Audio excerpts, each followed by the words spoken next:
2 things you should know about pictures on your website.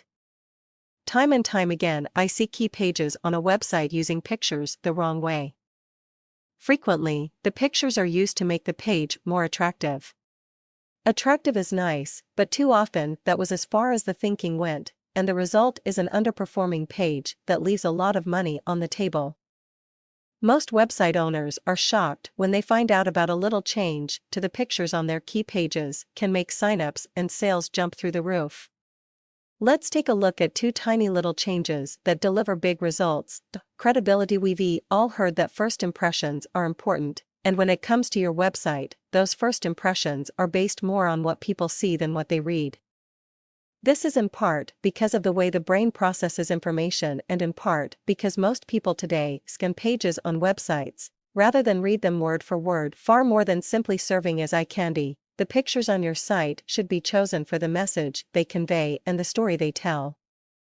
After all, a picture is worth 1,000 words, and these pictures will have a huge impact on a first-time visitor's impression of your company.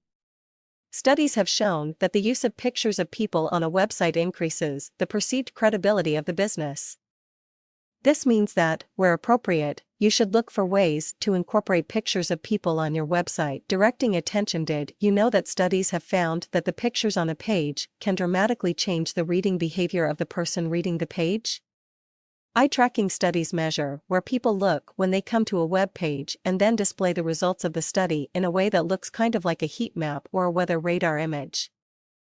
The areas that receive the greatest focus and concentration are shown in red. Notice that when the attention of the model is focused on the marketing message, the reader, taking a cue from the model, tends to focus their own attention on that same message.